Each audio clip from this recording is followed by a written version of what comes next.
Hello everyone, আসসালামু আলাইকুম। I am দিল Mohammad. Welcome back to my channel.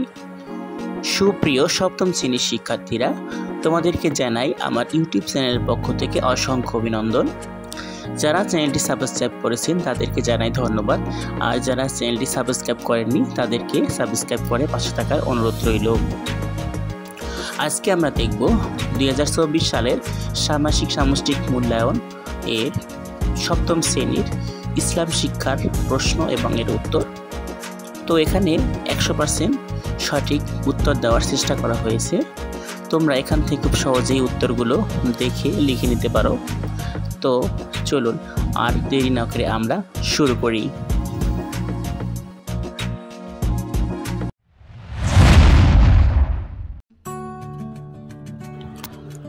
সপ্তম শ্রেণীর সুপ্রিয় শিক্ষার্থীরা, তো আমরা এখানে তোমরা দেখতে পাচ্ছ যে ইসলাম শিক্ষা তোমাদের ষান্মাসিক সামষ্টিক মূল্যায়নে যে প্রশ্নটা এসেছে, তো সেই প্রশ্নটা নিয়ে প্রথমে একটু আলোচনা করা হবে।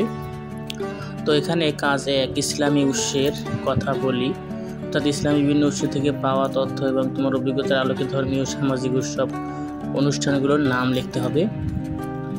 এরপরে এখানে যেমন আর কিছু বিষয় রয়েছে, অর্থাৎ কাজ 2, অভিজ্ঞতা বিনিময় করে, অর্থাৎ তোমার একজন বন্ধুর সঙ্গে আলোচনা করে নিচের ছকের মতো একটা ছক বানিয়ে পূরণ করো, অর্থাৎ নমুনা ছক এখানে দেওয়া হয়েছে। তো প্রথমে রয়েছে একটা ছোট্ট একটা উদ্দীপক পরে আমরা দেখতে পাচ্ছি এখানে কাজ 1 এবং কাজ 2 গেল। তো ছকে রয়েছে আমি ইসলামী যে বিষয় বা অনুষ্ঠানগুলো দেখেছি সেগুলো এখানে লিখতে হবে। আর এরপরে রয়েছে আমার বন্ধু ইসলামী যে উৎসব বা অনুষ্ঠানগুলো দেখেছে সেগুলোর নাম লিখতে হবে। এরপরে বন্ধুর দেখা উৎসব এবং অনুষ্ঠানগুলোর সঙ্গে আমার দেখা অনুষ্ঠানের যেসব ভিন্নতা খুঁজে পাওয়া যায় সেগুলোর নাম লিখতে হবে। এরপরে আমরা দেখতে পাচ্ছি কাজ 3-এ বিধিবিধানের কথা যাচাই, অর্থাৎ জানাই তুমি ইসলামের বেশ কিছু বিধিবিধান সম্পর্কে জেনেছো। তোমার দেখা উৎসব ও অনুষ্ঠানগুলোতে ইসলামের যেসব বিধিবিধান প্রয়োগ হয়েছে সেগুলো দেখতে হবে। এরপরে যেমন হচ্ছে ইসলামী উৎসব ও অনুষ্ঠানের পরিকল্পনা তৈরি করা, অর্থাৎ মনে করো তোমার বিদ্যালয়ে একটা ইসলামী অনুষ্ঠানের আয়োজন করা হয়েছে বা করেছো, সেই অনুষ্ঠানের জন্য 4 জন বন্ধু আলোচনা করে একটা পরিকল্পনা তৈরি করে উপস্থাপন করো। পরিকল্পনায় থাকবে সময় ও স্থান নির্বাচন, আমন্ত্রিত অতিথি নির্বাচন, দায়িত্ব বন্টন। ইসলামিক অনুষ্ঠান বলতে ইসলামিক প্রোগ্রাম অথবা কোরআন প্রতিযোগিতা অথবা গজল হামনাত প্রতিযোগিতা, এই টাইপের ইসলামিক যে অনুষ্ঠানগুলো হয়ে থাকে সেগুলোকে বোঝানো হয়েছে। তো এখানে পরিকল্পনায় যেমন দেখতে পাচ্ছি যে সময় স্থান নির্ধারণ, আমন্ত্রিত অতিথি নির্বাচন, দায়িত্ব বন্টন। এরপরে রয়েছে এখানে যেমন হচ্ছে এই নিমন্ত্রণের চিঠি, অর্থাৎ কে কে চিঠি দিবে। এরপরে অনুষ্ঠান সূচি বা আলোচ্য সূচি, অনুষ্ঠান সংশ্লিষ্ট কুরআন তেলাওয়াত, হাদিসের বাণী, প্রার্থনামূলক হামনাত ইত্যাদি থাকতে হবে। তো এই বিষয়গুলোকে বিবেচনা করে তোমাদেরকে এই কাজ 4 যেটা সেখানে কাজ করতে হবে।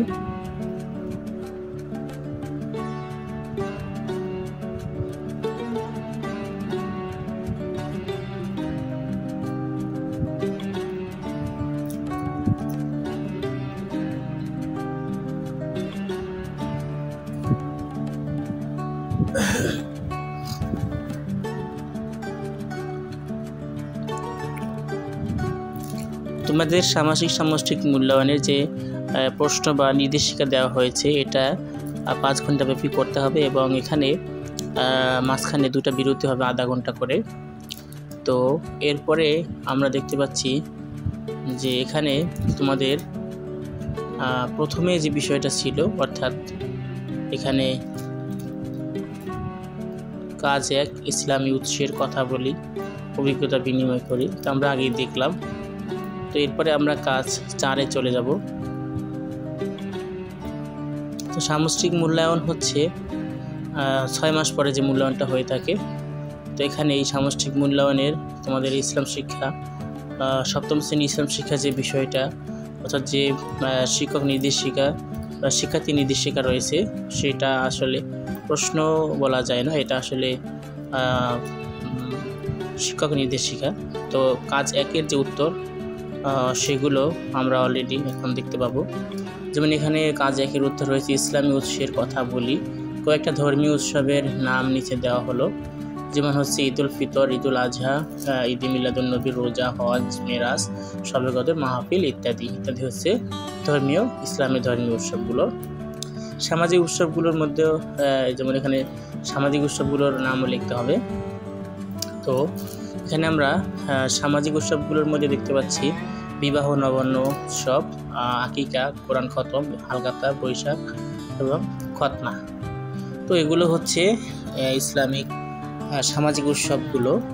এরপরে অভিজ্ঞতা বিনিময় করে, অর্থাৎ তোমার ফ্রেন্ডের সাথে বা তোমার সহপাঠীর সাথে যে মিল অমিল রয়েছে উৎসব দেখার ক্ষেত্রে, তো সেটা উত্তর এখন আমরা দেখব।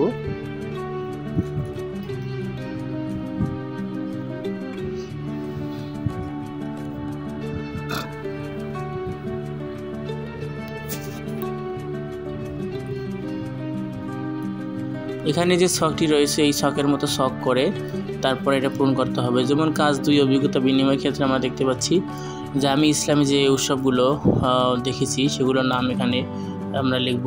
এরপরে আমার বন্ধু যেগুলো দেখেছে সেগুলোর নাম আমরা লিখব। তো এখানে বন্ধুর দেখা উৎসব এবং অনুষ্ঠানের মধ্যে পার্থক্য সেগুলো খুঁজে পেয়েছে কিনা, যদি থাকে তাহলে লিখতে হবে হ্যাঁ ভিন্নতা পেয়েছি, আর যদি না থাকে তাহলে লিখতে হবে যে না, কোনো ভিন্নতা পাইনি। এভাবে করে কাজ 2-এর উত্তর তোমরা এখান থেকে লিখতে পারো। এরপরে আমরা দেখব কাজ 3-এ আছে বিধিবিধানের কথা জানাই, অর্থাৎ ইসলামের যে বিধিবিধানগুলো রয়েছে সেগুলো তোমাকে লিখতে হবে।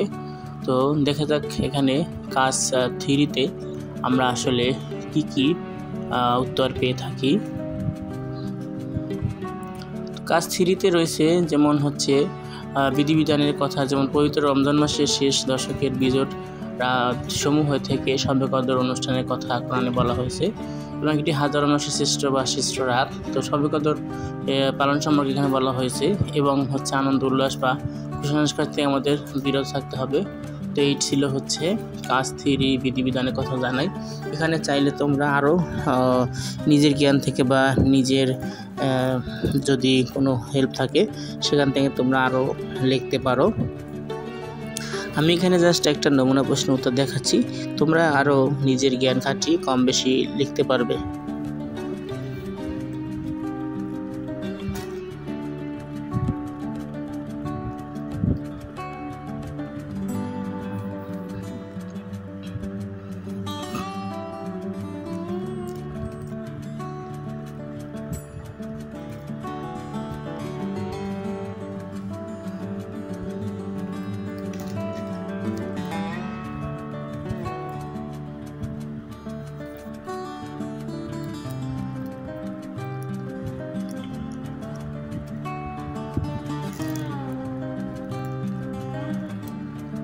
এরপরে আমরা কাজ 4-এ দেখতেছি যে ইসলামী উৎসব বা অনুষ্ঠানের পরিকল্পনা তৈরি করা, অর্থাৎ যে অনুষ্ঠানের কথা বলা হয়েছিল সেখানে পরিকল্পনা করতে হবে এবং পরিকল্পনায় কোন বিষয়গুলো থাকবে সেগুলো কিন্তু উল্লেখ করা আছে। যেমন এখানে আমরা দেখতে পাচ্ছি যে সময় ব্যবস্থা নির্ধারণ, অতিথি নির্বাচন, দায়িত্ব বন্টন, নিমন্ত্রণের চিঠি, যেটা আগে প্রশ্ন আলোচনার সময় বলেছিলাম। তো এই বিষয়গুলো মাথায় রেখে হচ্ছে তোমাকে পরবর্তী কাজ 4-এর উত্তরটা লিখতে হবে।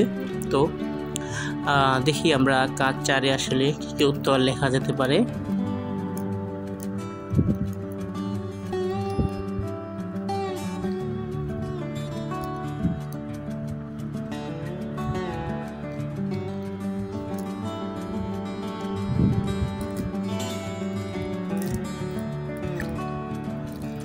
তো এখানে একটা উত্তর আমরা দেখতে পাচ্ছি যে সময় ও স্থান নির্ধারণ। এখানে সময় হচ্ছে 9টা থেকে 12টা, স্কুল প্রাঙ্গণ হচ্ছে স্থান। এখানে স্থান অন্য জায়গায় হতে পারে, তবে যেহেতু স্কুল অনুষ্ঠান স্কুল প্রাঙ্গণ বা স্কুল মাঠ হবে। অতিথি আমন্ত্রণ, যেখানে স্থানীয় চেয়ারম্যান আমন্ত্রিত অতিথি, অর্থাৎ এখানে প্রধান অতিথি যিনি স্কুলের কমিটি বা অভিভাবকবৃন্দ হতে পারে। চিঠি নিমন্ত্রণের ক্ষেত্রে তারিখ, বৃহস্পতি, কথাটা এরকম লিখতে হবে যে আগামী 3 জুলাই। এখানে তোমরা তারিখটা চেঞ্জ করে দিতে পারবে। 24 আমাদের স্কুল মাঠে একটা বিশেষ দোয়া মাহফিলের আয়োজন করা হয়েছে। তো দোয়া অনুষ্ঠানে আপনাদের সকল শিক্ষক বা অভিভাবক উপস্থিত থাকবেন। একান্ত আবেদন যে আপনি উক্ত অনুষ্ঠানে উপস্থিত থাকলে আমরা খুব ধন্য হব বা আমরা খুব ভালো থাকবো বা উপস্থিত হতে আমরা বলে মনে করি। নিবেদন তোমার স্কুলের নাম এবং এরকম করে তোমরা একটা আমন্ত্রণপত্র বা লিখতে পারো। আচ্ছা, এরপরে হচ্ছে দায়িত্ব বন্টন, অর্থাৎ কার কী দায়িত্ব থাকবে সে দায়িত্বটা আমরা একটু দেখে নিই। তো দায়িত্বের ক্ষেত্রে এখানে সব করা হয়েছে বা অনুষ্ঠান সময়সূচির ক্ষেত্রে যেমন দেখতে পাচ্ছি এখানে কখন কি কোন সময় কি হবে না হবে সে বিষয়ে একটা জাস্ট ছকের মাধ্যমে ফরম্যাটটা দেখানো হয়েছে।